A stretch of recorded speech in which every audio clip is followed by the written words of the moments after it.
Hace 84 años, mientras los ojos del mundo estaban mirando a Europa, millones de personas en la India estaban muriendo de hambre. No por una sequía, no por una catástrofe natural, sino por una combinación de decisiones que todavía siguen siendo muy incómodas de explicar. Hoy vamos a hablar de nada más y nada menos que de la hambruna de Bengala. Y como siempre, un poquito de contexto y un poquito de historia. ¿A dónde nos vamos? Nos vamos a los inicios de este siglo XX, al subcontinente indio, que en ese momento era una gran masa de tierra de lo que hoy es Bangladesh, Pakistán y la mismísima India. Era parte del Imperio Británico y la India era considerada como la joya de la corona. ¿Por qué es esto? Se preguntarán. Porque la economía de este país de millones de personas estaba diseñada para proveer al Imperio Británico, haciendo que estos indios fueran considerados nada más y nada menos que un recurso. Y dentro de esta India había una región específicamente importante. Estamos hablando de la región de Bengala. ¿Dónde está esta? Es lo que se considera el día de hoy como la parte este de la India y todo lo que representa Bangladesh. Esta zona es importante porque está densamente poblada, es altamente agrícola y es dependiente del arroz. Es decir, el arroz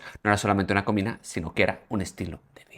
Y aunque Bengala producía su propio alimento, pues digamos que tenía un sistema sumamente vulnerable, ya que dependía de sus cosechas, que fueran estables, del transporte interno y de los precios accesibles para todos los indios. Entonces, digamos que cualquier alteración en este equilibrio podría ser fatal. Llegamos al año de 1939, donde comienza la Segunda Guerra Mundial. Y aunque el conflicto estaba principalmente en Europa, pues obviamente la India entraría por ser parte de este imperio británico. Y para 1942 y 1943 el sudeste asiático cambiaría completamente. ¿Por qué es esto? Se preguntarán. Porque Japón invade Birmania, lo que actualmente es Myanmar, y esto sería importantísimo, porque Birmania es uno de los principales proveedores de arroz para esta zona de Bengala. Después de esta invasión de Birmania, obviamente, los británicos se ponen a temblar porque piensan que los japoneses podrían poner su mira en su siguiente objetivo, que podría ser la India. Y dado esto, los británicos comienzan a tomar decisiones militares para prever esta situación. Entre ellas, unas que fueron clave fueron la de destruir o retirar los recursos de las zonas costeras, limitar el transporte y priorizar el uso militar por encima del civil. Esto afectaría directamente a la distribución de alimentos y para 1943 tenemos en Bengala una alta población que completamente depende del arroz, una pérdida también en las importaciones por esto de Birmania que les comenté, la presión de la guerra y el transporte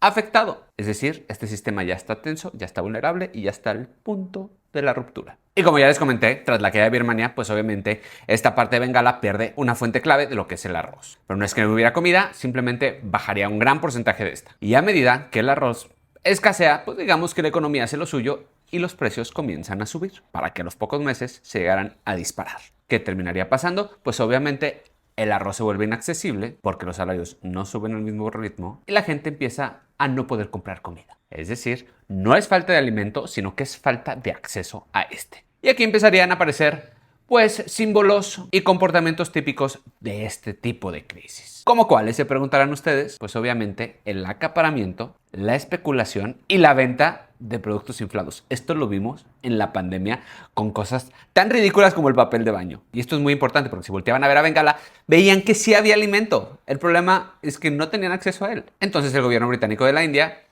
pues comienza a tomar otras decisiones. ¿Cómo cuáles? Se preguntarán. Pues prioriza lo que es el abastecimiento militar. El transporte lo empieza a usar única y exclusivamente para las tropas y los recursos, como el arroz, los empieza a mandar al conflicto. No pela lo que es el control de precios, no pela lo que es la distribución masiva de alimentos, sino que se dedica a actuar para la guerra. Esto también se viene con el transporte, ya que los barcos los usarían para la guerra, los trenes priorizarían a los militares y las rutas serían interrumpidas. Ahora nada más, esto impediría mover los alimentos entre las regiones, sino que también la gente que utilizaba toda esta logística para poderse mover y trabajar y ganar dinero, no lo pueden hacer. Y al inicio de esto, las autoridades pues no reconocen la magnitud de este problema, sino que subestiman esta situación y obviamente retrasan su respuesta. Y en este tipo de crisis, el factor más importante de todos es el tiempo, ya que cada semana que pase, todo puede empeorar en cantidades exorbitantes. Así que para mediados de 1943 llegaría a lo que es el punto de quiebre.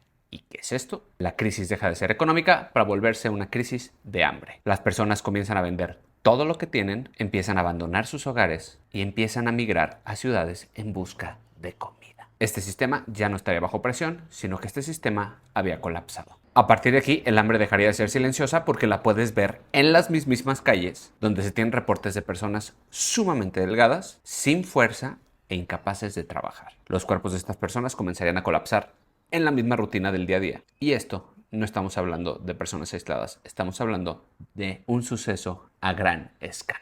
¿Qué es lo que pasa? Miles de personas abandonan el campo, caminan hacia ciudades buscando ayuda, como Calcuta, y es a partir de aquí que estas ciudades se empiezan a superpoblar. Pero lo que no sabían es que en estas ciudades encontrarán algo peor. ¿De qué estamos hablando? De que no hay ni alimento, ni infraestructura, ni respuesta inmediata. Es decir, las calles comienzan a llenarse de gente que no tiene idea a dónde ir. Las fuentes de esta época describen algo durísimo, escenas fuertísimas.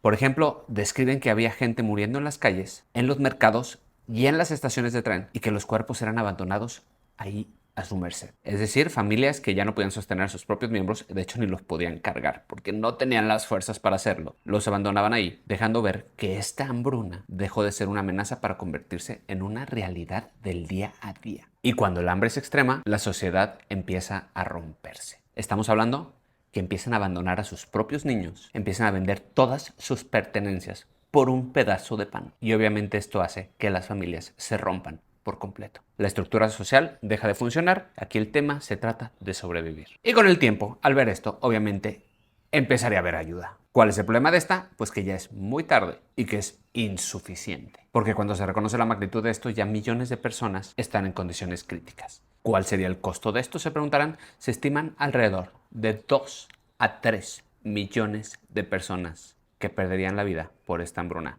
No estamos hablando de una guerra directa ni por combates. Estamos hablando de hambre. Y aquí hay algo que es bastante incómodo para todos, porque estamos hablando que es en un periodo de la Segunda Guerra Mundial. Es decir, estamos comparando 2 millones y 3 millones de personas contra quizás 60 millones de personas. Por lo tanto, este concepto de la hambruna de Bengala se fue a un segundo plano, no se tomaría en cuenta. Sin embargo, es precisamente por esto que es clave, ya que los recursos de Gran Bretaña iban a apoyar a sus mismas tropas en lugar de atender esta crisis humanitaria que tenía la India. Y aquí entraría uno de los personajes de la historia más famosos por cosas positivas que hizo, pero aquí se le pondría la mancha más grande en todo su gobierno. Estamos hablando nada más y nada menos que de Winston Churchill, ya que una de las decisiones que tomaría en su gobierno sería priorizar los alimentos para sus tropas, limitar los envíos a la India y no intervenir agresivamente en esta crisis. Además, hay registros de que llegó a hacer comentarios durísimos sobre la gente de la India.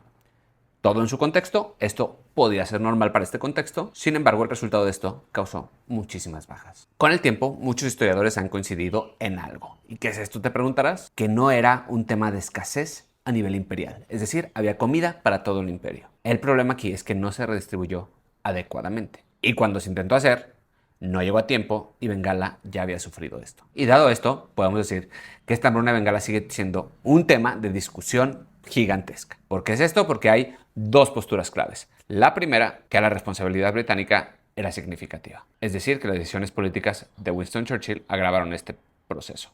Y la segunda, el contexto precisamente de esta Segunda Guerra Mundial. Es decir, que había limitaciones reales y las decisiones eran muy difíciles de tomar. La realidad es que posiblemente esté en un punto intermedio y que no se puede atribuir una responsabilidad a uno de estos dos lados. Lo único claro aquí es que esto se debió de haber evitado. ¿Y cómo terminaría esto? Pues para 1943 y 1944, ya con 2 o 3 millones de bajas, pues llegarían los suministros, se estabilizarían los precios y se mejoraría la distribución. El daño ya estaba hecho. Como dicen, mi papá, ya ahogado al niño, quieren tapar el pozo. ¿Cuáles fueron las consecuencias o el legado de esto? Pues podemos decir que sí tuvieron su impacto histórico. Por ejemplo, el descontento de la población india contra el Imperio Británico aquí se agudizó muchísimo. Esto impulsaría lo que es la independencia de la India y obviamente la desconfianza hacia el imperio de esta y de otras colonias. 4 años después, India lograría su independencia en 1947, pero este legado de esta hambruna no solo quedaría en el pasado, sino que se arrastraría en el presente, haciendo de esto una advertencia de lo que ocurre cuando la política ignora la realidad, la logística falla y las decisiones